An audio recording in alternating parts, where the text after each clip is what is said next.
6 personnes partent en groupe visiter un parc forestier. On raconte qu'il existe dans cette forêt une sorte de champignon qui, une fois consommé, peut provoquer des hallucinations et en même temps permettre de prédire l'avenir. Le groupe se met rapidement en route. Commençons par présenter les deux couples. Il s'agit de John et Lucy, Paul et Taylor, ainsi que Jack, le leader du groupe, et Jenny. Ils arrivent rapidement sur place. Jack fait alors quelque chose. Il demande à tout le monde de lui confier leur téléphone portable. Car après avoir consommé ce type de champignon, les hallucinations pourraient pousser à téléphoner n'importe comment, au cas où quelqu'un appellerait la police ou sa famille. Cela deviendrait difficile à gérer. John est plutôt têtu. Il refuse de donner son téléphone à Jack. Jack n'a d'autre choix que de laisser John garder le sien. Après avoir monté les tentes, le groupe commence à partir cueillir des champignons dans la forêt. Jenny se promène seule un peu partout. Les autres restent tous avec leurs partenaires. Jack accompagne Taylor. Il trouve ce fameux champignon. Paul s'apprête à le cueillir, mais Jack l'arrête immédiatement. Jack lui explique qu'on ne peut pas manger ce champignon à la légère. Bien qu'il permette de prédire l'avenir, il peut provoquer des hallucinations, et il pourrait se passer de mauvaises choses. Mais une fois Jack parti, Paul n'a visiblement pas l'intention d'écouter. À ce moment,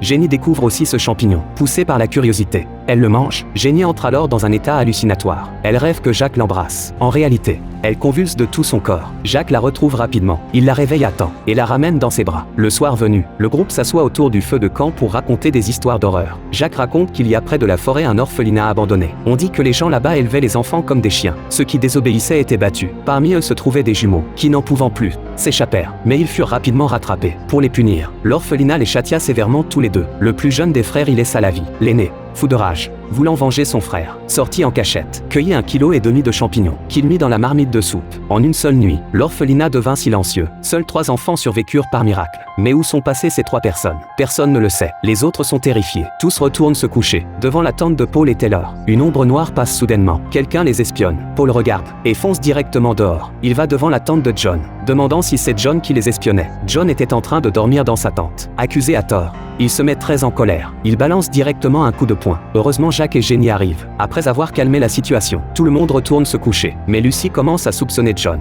De retour dans la tente, elle est en colère et l'ignore. John, voyant qu'il est accusé à tort, et que sa petite amie lui en veut, sort et boit entièrement la soupe de champignons qui mijotait. Il commence alors à avoir des hallucinations, et se met à errer dans la forêt.